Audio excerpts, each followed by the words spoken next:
سید الرسل و خاتم الانبیاء اما بعد اعوذ باللہ من الشیطان الرجیم بسم اللہ الرحمن الرحیم ورفعنا لک ذکرک صدق اللہ العظیم۔ میرے قابل صد احترام بزرگوں اور بھائیوں، میرے واجب الاحترام حضرات علماء کرام،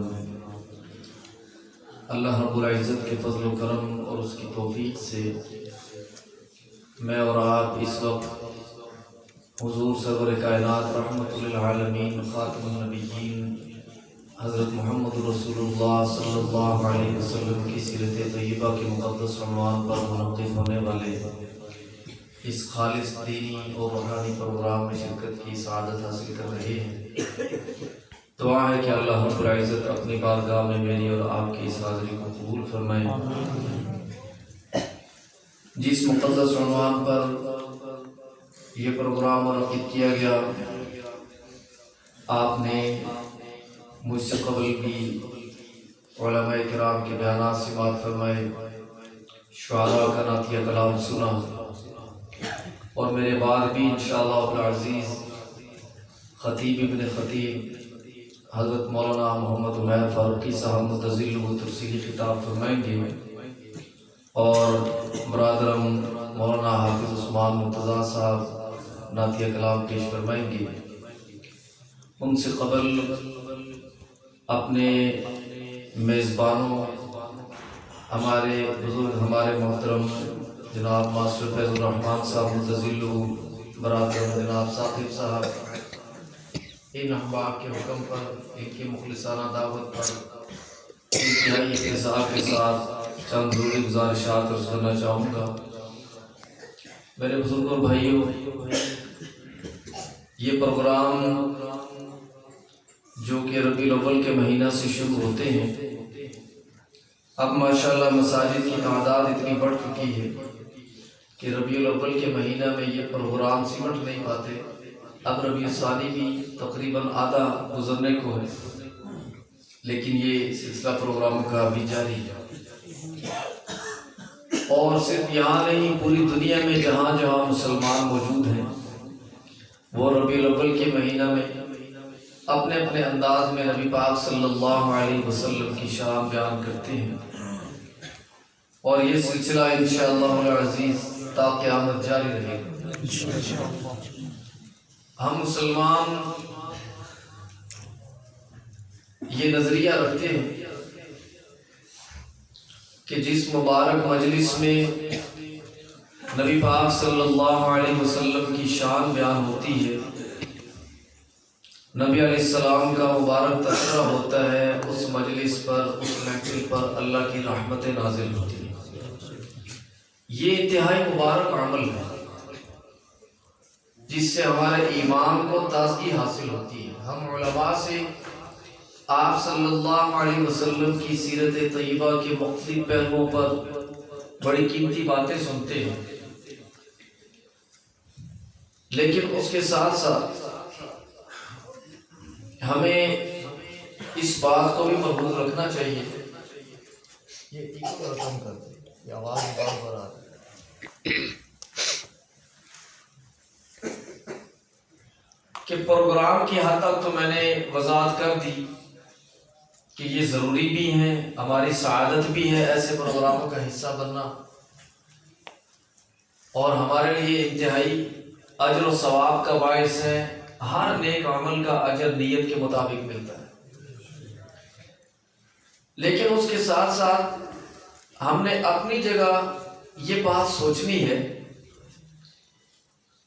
کہ کیا نبی پاک صلی اللہ علیہ وسلم کے ساتھ عقیدت اور محبت کا جو تقاضا ہے وہ صرف اتنا ہی ہے کہ سال میں ایک دن ہم جلسہ کر لیں، 2-4 گھنٹے بیٹھ جائیں، یا باقی سال میں بھی اس کے کوئی تقاضے موجود ہیں؟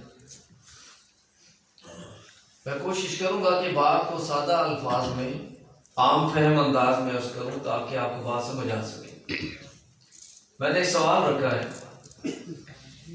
کہ نبی پاک صلی اللہ علیہ وسلم کے ساتھ عقیدت اور محبت کا تقاضا صرف 2-4 گھنٹوں کا ایک جلسہ ہے یا باقی سال میں بھی اس کے کوئی تقاضے ہیں؟ جی باقی سال میں یقیناً ہر مسلمان یہ بات سمجھتا ہے کہ حضور علیہ السلام سے محبت کا تقاضا صرف اتنا نہیں ہے بلکہ اس سے آگے بھی کچھ کرنے کے کام ہیں.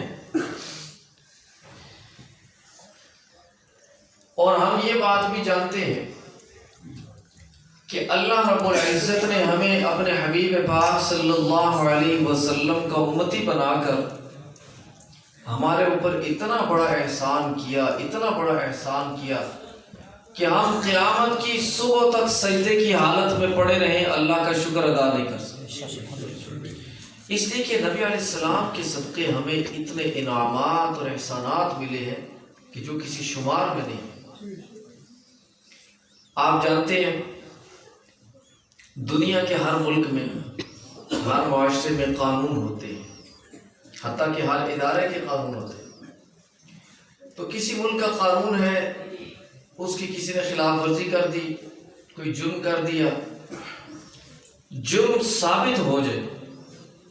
یہ جو پروسیس ہوتا ہے نا عدالتوں کا، یہ صرف اسی تگ و دو میں ہوتا ہے کہ جرم واقعتاً ہوا بھی ہے یا نہیں، یا جس پہ الزام ہے اسی نے کیا یا کسی اور نے کیا تھا. تو جب جرم ثابت ہو جائے پوری طرح، اس کے بعد مجرم جج سے یہ کہہ دے جی کہ جناب غلطی سے یہ کام ہو گیا ہے، پہلی دفعہ بندہ قتل کیا تو اس دفعہ معافی دے دے تو آئندہ نہیں کروں گا جی، تو جج معاف کر دے گا. بھئی جرم جب ثابت ہو جائے تو جج معاف کر دے گا، اس لیے کہ پہلی دفعہ ہو گیا یا غلطی سے ہو گیا نہیں. تو یہ جو اللہ کے احکامات ہیں یہ ان قوانین سے بڑے قانون ہیں. دنیا کے قوانین کی کیا حیثیت ہے جہاں اللہ کے احکامات آ جائیں. اور پھر دنیا کے قانون بنانے والے کون ہیں؟ انسان ہے، اللہ کی مخلوق ہے، عارضی اور فانی ہے. تو اللہ رب العزت تو اس پوری کائنات کے خالق اور مالک ہیں، انسان کے خالق ہیں، حقیقی مالک ہیں. اللہ کے احکامات تو پہلی شریعتوں میں ایسا نہیں ہوتا تھا کہ کسی نے گناہ کر لیا تو بعد میں اللہ سے معافی مانگ لے جی کہ غلطی سے گناہ ہو گیا. اور یہ جو امت ہے، جو امت محمدیہ کہلاتی ہے، اس امت کو سرکار دو عالم صلی اللہ علیہ وسلم کے ساتھ نسبت حاصل ہوئی ہے. اس امت کو جہاں اور انعامات ملے ہیں اس اعزاز کی وجہ سے، وہاں ایک انعام یہ بھی ملا ہے کہ ہمارے آقا صلی اللہ علیہ وسلم جو پوری انسانیت کے خیر خواہ ہیں، جنہوں نے ہر قسم کے ظلم برداشت کیے، تکلیفیں اٹھائی ہیں، لیکن ہر کسی کے ساتھ ہمدردی کے جذبات کا اظہار فرمایا. اور آپ صلی اللہ علیہ وسلم کی ہمیشہ یہ کوشش رہی کہ انسان جہنم کا ایندھن بننے سے بچ جائے، اس آگ کی طرف نہ جائے. نبی علیہ السلام اپنی امت کے لیے، میرے اور آپ کے لیے انتہائی پریشان ہیں. عرض کیا باری تعالیٰ میرے بعد میری امت کا کیا بنے گا؟ انتہائی پریشان، انتہائی افسردہ اور رنجیدہ ہے. اللہ پاک نے اپنے حبیب صلی اللہ علیہ وسلم کو پیغام بھیجا کہ آپ اپنی امت کی فکر نہ کریں، ان سے جو غلطیاں ہوں گی، خطائیں ہوں گی، گناہ ہوں گے، موت سے پہلے توبہ کر لیں گے، میں ایسے معاف کر دوں گا جیسے انہوں نے کبھی کچھ کیا ہی نہیں. یہ اتنا بڑا انعام کس کے صدقے ملا؟ آپ صلی اللہ علیہ وسلم کے صدقے. عرض کیا باری تعالیٰ میری امت کا کوئی گناہ گار اگر مرنے سے پہلے توبہ نہ کر سکا تو اس کا پھر کیا بنے گا؟ دیکھیے اپنی امت کے گناہ گاروں کے لیے ہمارے آقا صلی اللہ علیہ وسلم کتنے فکر مند۔ اللہ نے پیغام بھیجا کہ آپ فکر نہ کریں، اگر توبہ نہیں کر سکا تو مرنے سے پہلے مرتے مرتے بھی اس کی آنکھوں سے آنسو نکل آئے، اپنے گناہوں پر شرمندگی اور ندامت کی وجہ سے، میرے خوف کی وجہ سے، میں اس کی بھی بخشش کرتا ہوں۔ آپ صلی اللہ علیہ وسلم ابھی بھی مطمئن نہیں۔ پھر عرض کیا باری تعالیٰ میری امت کا کوئی گناہ گار، میرا گناہ گار امتی نہ توبہ کر سکا، نہ مرنے سے پہلے آنسو بہا سکا، اس کا کیا بنے؟ اللہ نے فرمایا کہ پھر اس کا معاملہ کل قیامت کے دن میں آپ کے سپرد کر دوں گا، آپ جو چاہیں اس کا فیصلہ کروں۔ اور ایک روایت میں آتا ہے نبی علیہ السلام نے فرمایا کہ میں مقام محمود پر اتنا لمبا سجدہ کروں گا اور اس وقت تک سر نہیں اٹھاؤں گا جب تک میرا آخری امتی بھی جہنم سے نہ نکلے، یعنی وہ امتی جن کو سزا ملے گی، آخری امتی کو بھی جب تک جہنم سے نہ نکال لوں اس وقت تک سجدے سے سر نہیں اٹھاؤں۔ ہمارے آقا صلی اللہ علیہ وسلم تو ہمارے اوپر اتنے شفیق اور مہربان ہیں، اور ان کے صدقے، ان کے ساتھ نسبت کی وجہ سے ہمیں اتنے انعامات اور احسانات ملے جو پہلی امتوں کو نہیں ملے۔ لیکن ہم نے اپنی جگہ غور کرنا ہے کہ ہم نے اتنے بڑے اعزاز کا کتنا پاس رکھا ہے، اس کا کتنا تقاضا پورا کیا۔ آپ صلی اللہ علیہ وسلم نے اللہ کے سچے دین کی خاطر اتنی تکلیفیں اٹھائیں، اتنی قربانیاں، اتنی آزمائشیں۔ نبی علیہ السلام نے فرمایا کہ تمام انبیاء علیہ السلام کو تکلیفیں دی گئی، تمام انبیاء علیہ السلام ستائے گئے، لیکن فرمایا سب سے زیادہ میں ستایا گیا۔ آج دیکھیں نا کفار پروپیگنڈا کرتے ہیں اسلام کے خلاف، مسلمان بھی باتوں میں آ جاتے ہیں، پریشان ہو جاتے ہیں۔ وہ کہتے ہیں جی کہ یہ دین، یہ تو بڑا خطرناک دین ہے، یہ تو تلوار کے ذریعے پھیلا، یہ تو کہتا ہے کہ وَقَاتِلُوا أَئِمَّةَ الْكُفْرِ، یہ تو جہاد کے احکامات دیتا ہے، قتال کی باتیں کرتا ہے، بڑا خطرناک مذہب، مرنے مرانے کی باتیں کرتا ہے، اور مسلمان بیچارہ پریشان۔ حالانکہ نبی پاک صلی اللہ علیہ وسلم نے 40 سالہ مبارک زندگی جس قوم میں گزاری، جس مقام پر گزاری، وہ کیسی زندگی تھی؟ کیا اعلان نبوت سے پہلے حضور علیہ السلام کا کوئی ایک بھی دشمن تھا؟ کوئی مخالف تھا؟ ہر کوئی تعریفیں کرتا تھا، لوگ صادق اور امین کہتے تھے۔ کوئی ایسی خوبی جو کسی انسان میں ہو سکتی ہے وہ حضور علیہ السلام کے اندر کامل درجے میں تھی، اور لوگ تسلیم بھی کرتے تھے۔ لیکن آپ صلی اللہ علیہ وسلم کی مکی زندگی، حضور علیہ السلام نے کسی کا کیا بگاڑا؟ میرے آقا صلی اللہ علیہ وسلم کو گالیاں بکی جاتی ہیں، تانے دیے جاتے ہیں، مذاق اڑائے جاتے ہیں، راستے میں کانٹے بچھائے جاتے ہیں، قید کیا جاتا ہے، قتل کے منصوبے بنائے جاتے ہیں، اپنے آبائی وطن کو چھوڑنا پڑتا ہے، اور بڑے بےہودہ قسم کے الزامات لگائے جاتے ہیں۔ وہ کون سی تکلیف ہے جو نبی علیہ السلام کو نہیں دی گئی؟ اور صرف حضور علیہ السلام کو نہیں، بلکہ جو ایمان لاتے گئے وہ بیچارے بھی آزمائشوں کی چکی میں پسنے لگے۔ ظلم کے پہاڑ توڑ دیے گئے ان پر جنہوں نے آپ صلی اللہ علیہ وسلم کا کلمہ پڑھا، اور ہر قسم کی تکلیفیں، پریشانیاں، مصیبتیں جھیل کر بھی علاقہ چھوڑ کر مدینہ طیبہ چلے جاتے ہیں۔ یہ کفار وہاں بھی جینے نہیں دیتے۔ اب یہ مکے میں بیٹھ کر سینکڑوں میل کا فاصلہ ہے، وہ مکے میں بیٹھ کر منصوبے بنا رہے ہیں کہ وہ مدینہ میں جہاں وہ گئے ہوئے ہیں ان کو وہاں انہیں کیسے ختم کر. تو پھر ایک حد ہوتی ہے نا کہ جب ہر طرح کے تمہاری ذاتیاں برداشت کر لی ہیں، تکلیفیں برداشت کر لی ہیں، اور دین کو چھوڑنا ممکن نہیں تھا، علاقہ چھوڑ دیا، اپنا آبائی وطن چھوڑ دیا دین کی خاطر، دور کسی علاقے میں چلے گئے، وہاں بھی تم جینے نہ دو، تو پھر آخری حال پھر کیا ہے؟ تنگ آمد بجنگ آمد، پھر مجبوراً. تو یہ جو تلوار اٹھائی گئی ہے یہ مجبوراً کفار نے مجبور کیا، اور کوئی راستہ نہیں چھوڑا مسلمانوں کے لیے. وگرنہ طائف والوں نے کتنی زیادتی کی. آپ صلی اللہ علیہ وسلم تشریف لے جاتے ہیں، لوگوں کو جنت کی دعوت ہے، دین کی دعوت جنت کی دعوت ہے. یہ دنیا کی کیا حقیقت ہے؟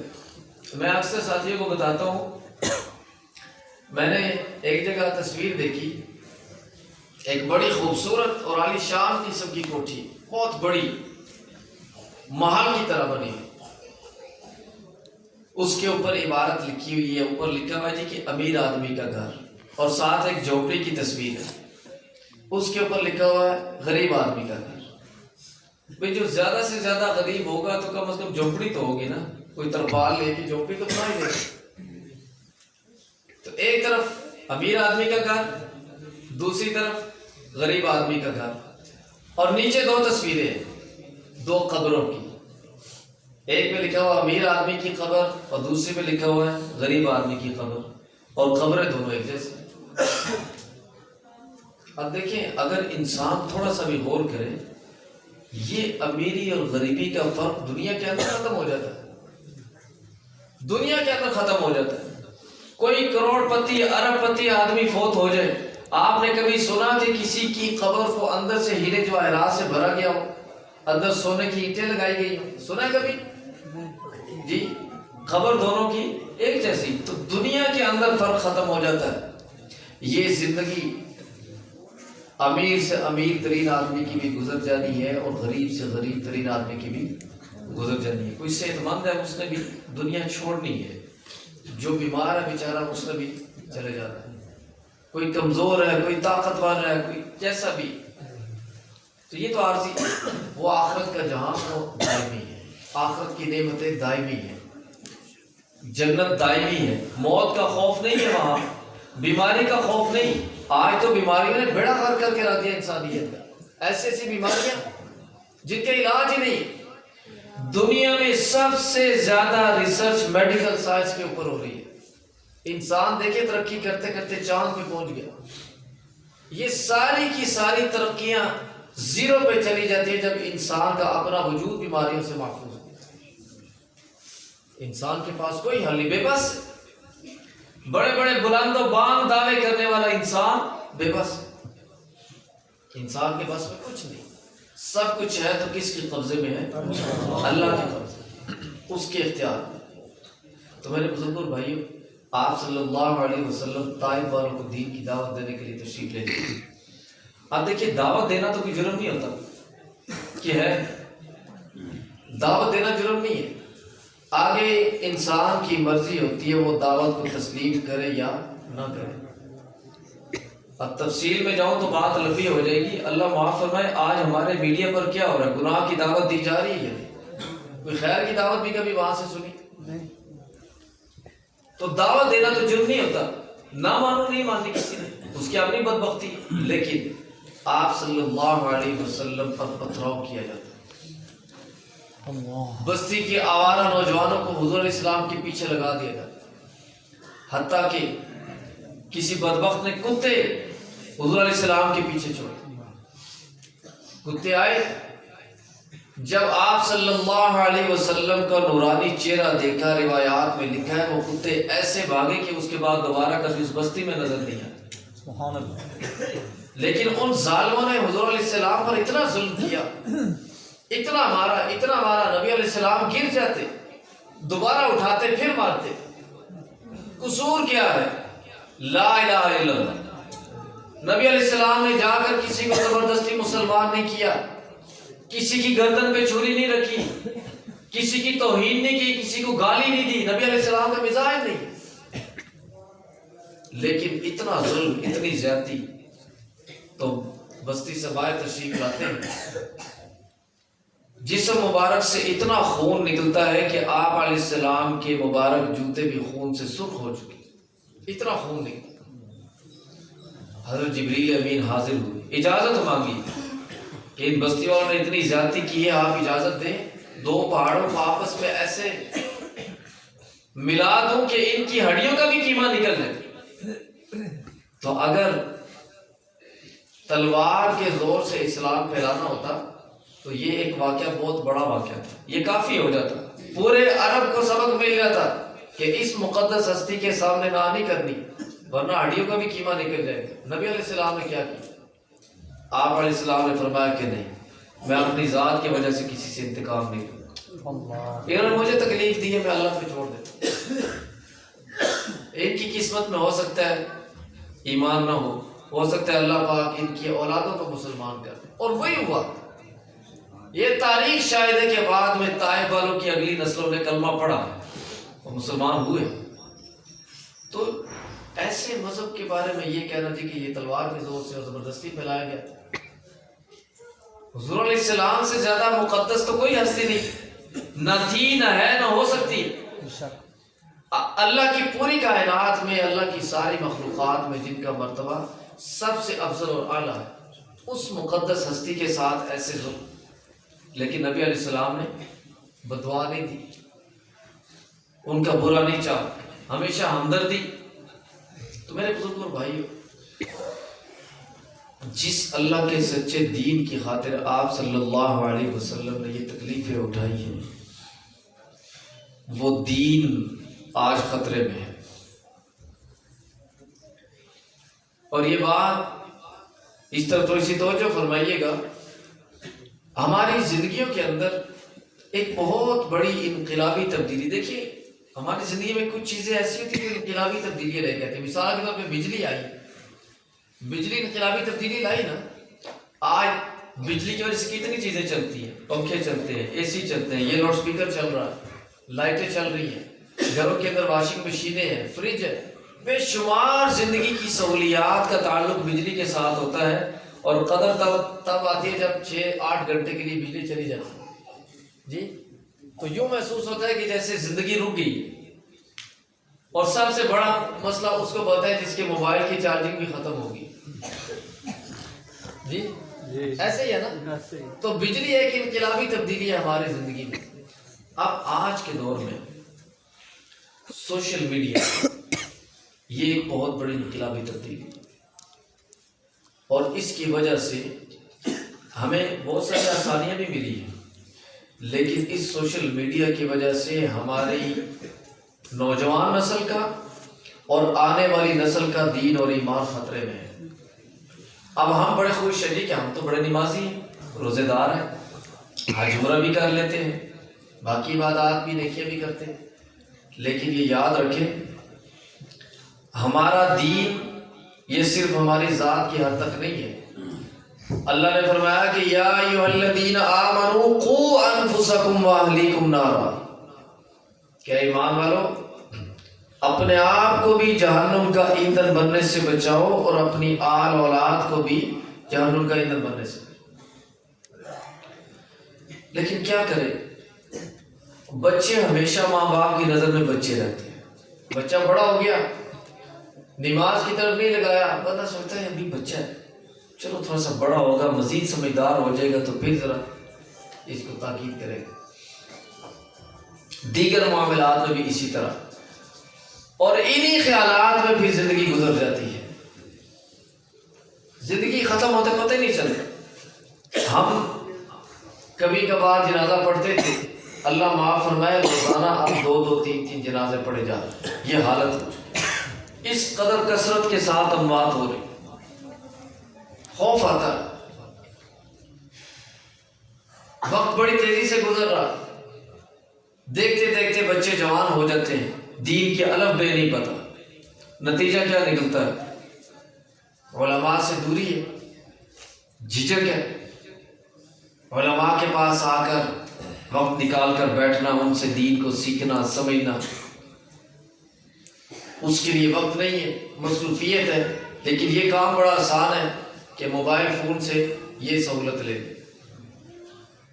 کیونکہ ایک نفسیاتی طور پہ فرق ہے نا کہ مسجد میں آئیں گے، کسی عالم کے پاس آئیں گے، آپ پابند ہوں گے.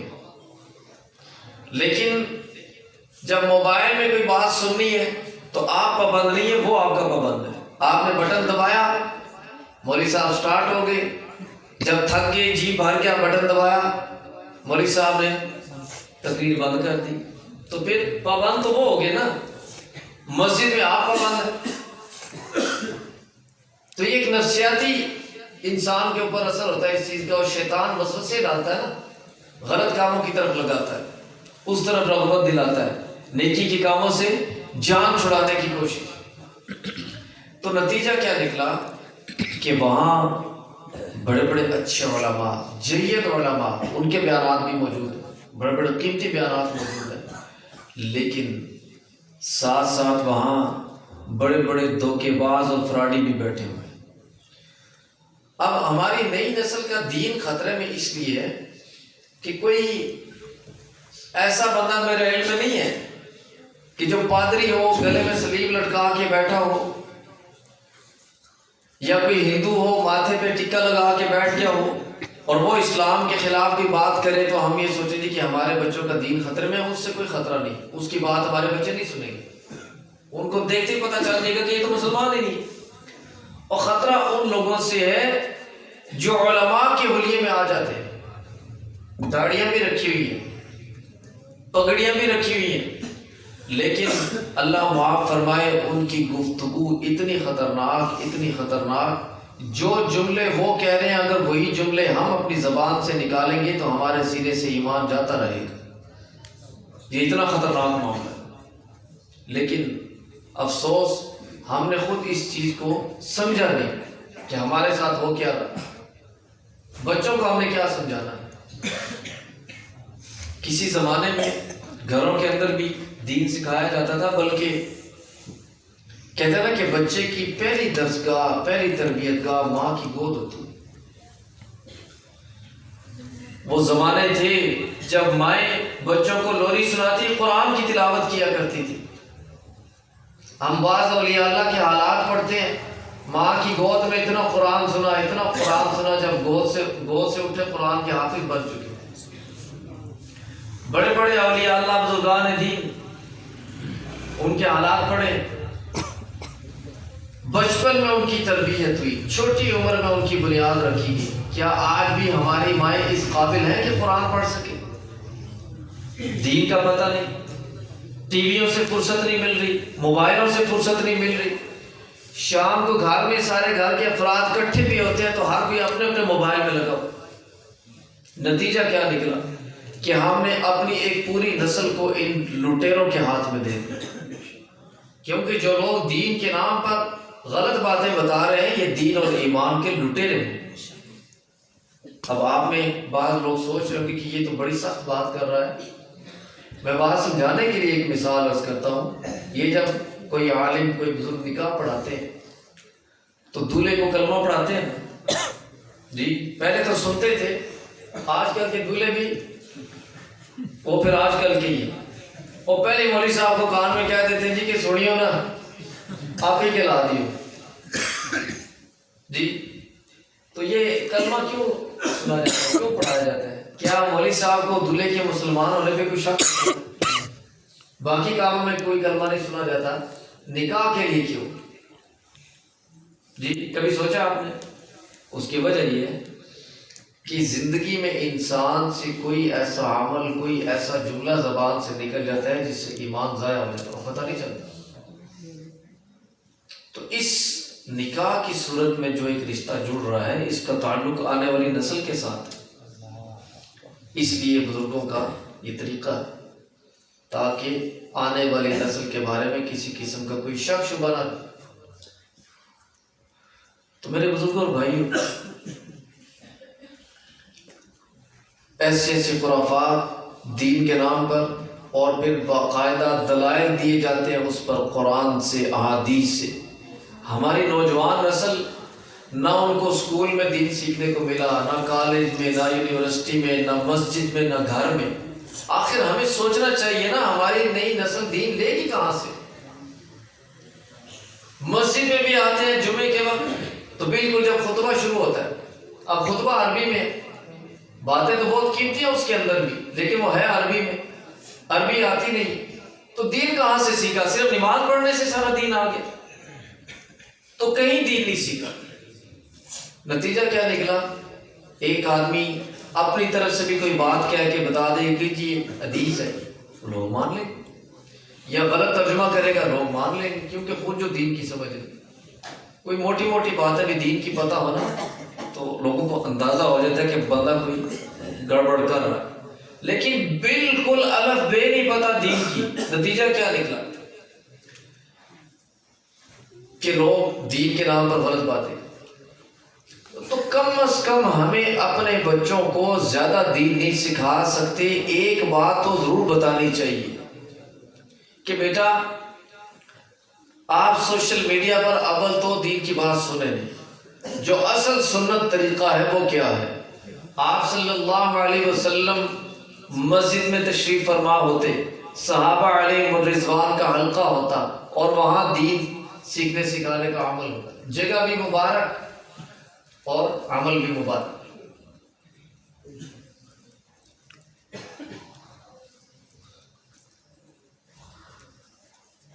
تو زیادہ بہتر طریقہ کیا ہے؟ علماء کی خدمت میں حاضر ہو کر سامنے بیٹھ کر دین سیکھیں۔ لیکن ایسے ایسے دھوکے باز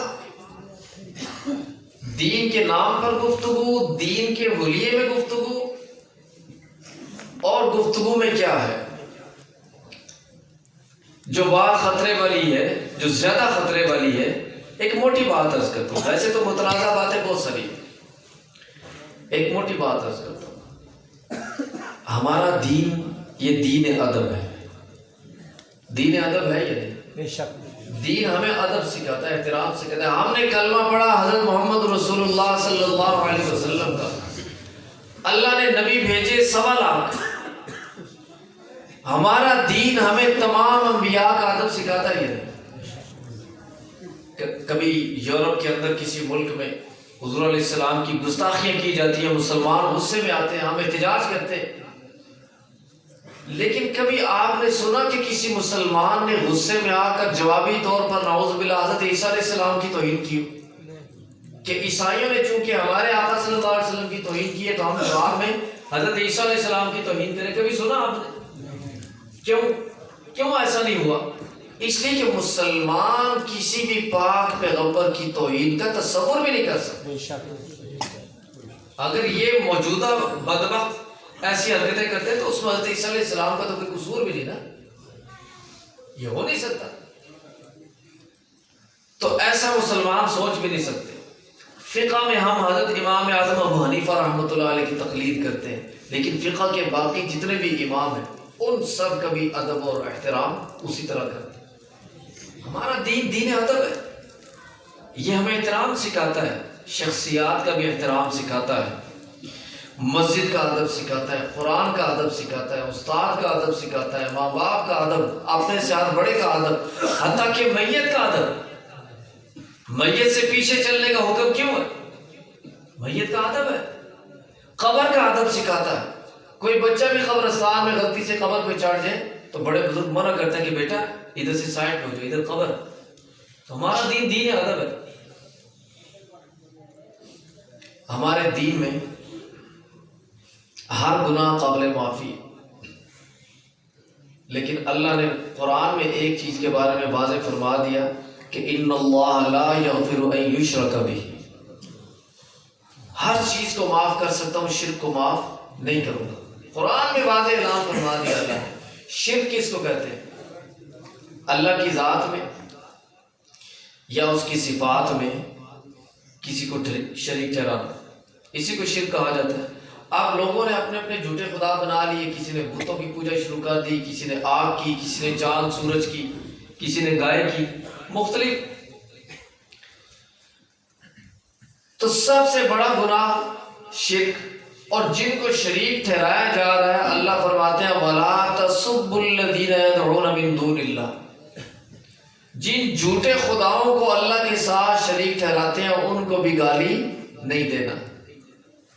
بھئی اس سے بری کوئی چیز ہو سکتی ہے؟ جن بتوں کو اللہ کے ساتھ شریک ٹھہراتے ہیں، جھوٹے خدا بنائے ہوئے ہیں، ان سے بری بھی کوئی چیز ہو سکتی ہے؟ لیکن ان کو بھی گالی دینے سے اللہ نے منع فرما دیا۔ اب آپ مجھے بتائیں،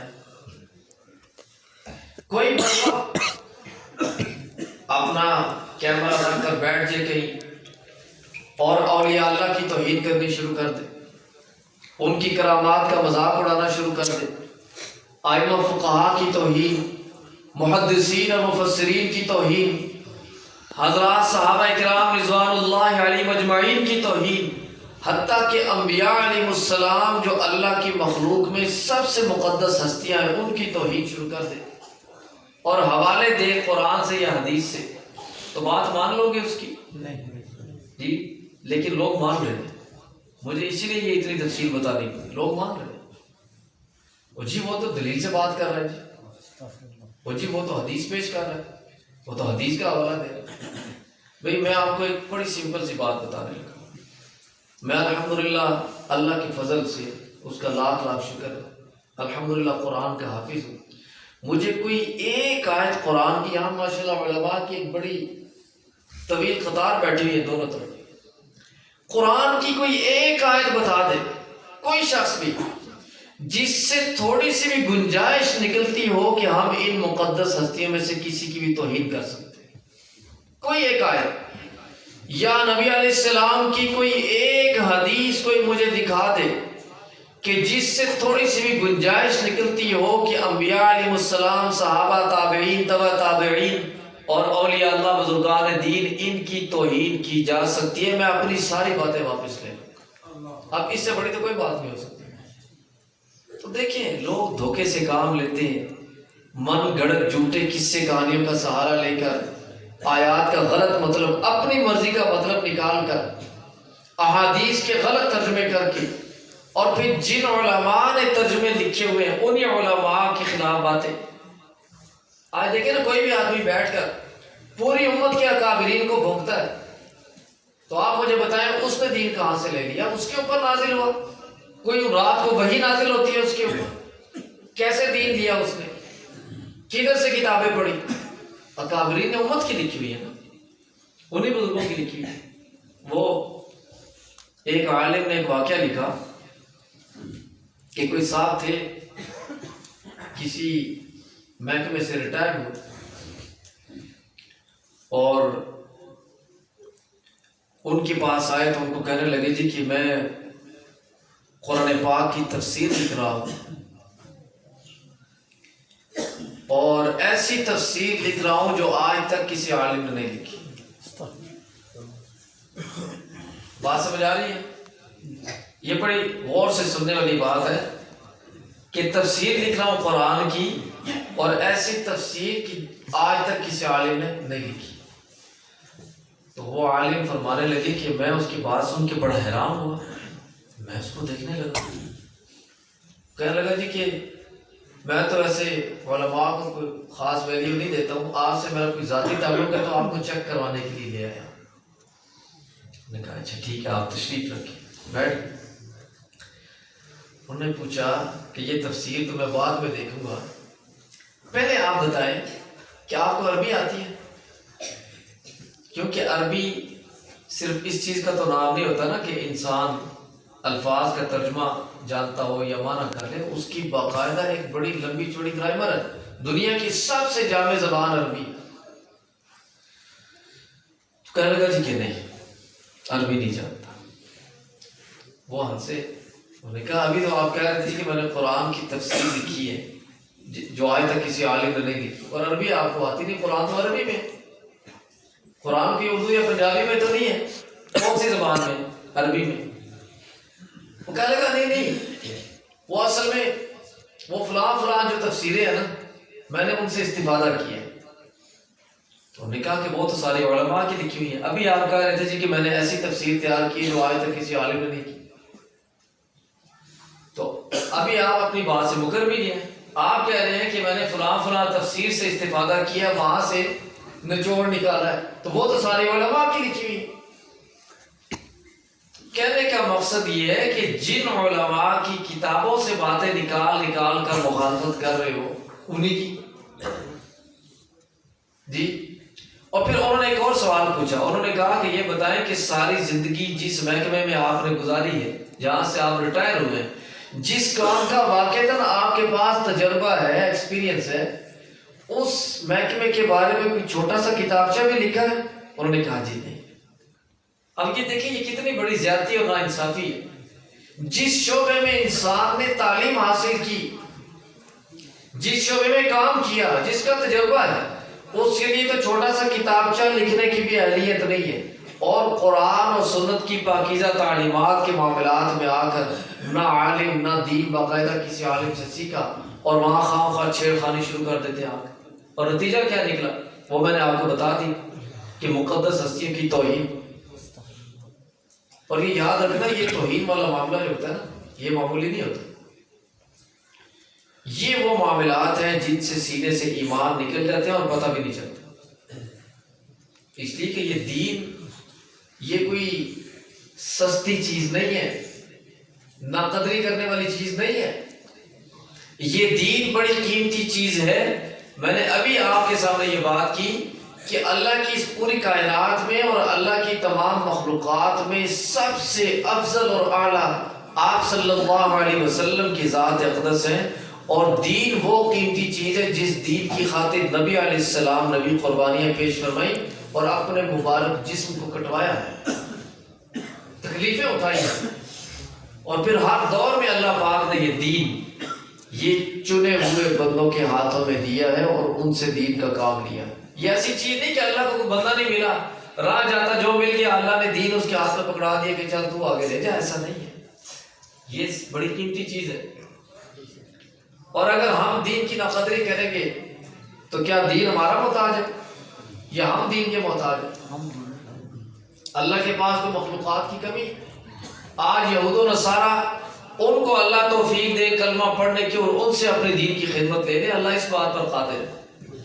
اسی لیے اللہ کے کسی نیک بندے نے یہ جملہ کہا کہ یہ سراسر احسان ہے تیرا کہ میں آیا پسند، ورنہ درگاہ میں تیری کچھ کم نہ تھے خدمت گزار.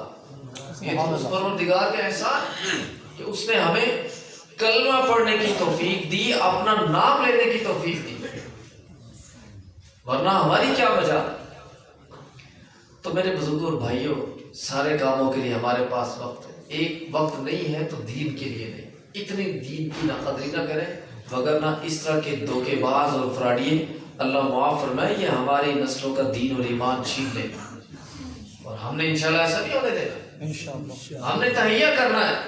نبی پاک صلی اللہ علیہ وسلم سے ان کے مبارک نام سے منسوب اس مجلس میں ہم نے یہ وعدہ کرنا ہے کہ ہم انشاءاللہ العزیز اپنے گھروں تک، اپنی بیویوں تک، بچوں تک یہ پیغام پہنچائیں گے کہ ہم نے انشاءاللہ العزیز اللہ کے سچے دین کے بارے میں یہ جتنی بھی مخالفانہ سرگرمیاں ہیں ان کو کامیاب نہیں ہونے دینا اور اپنے بچوں کا دین اور ایمان بچانا.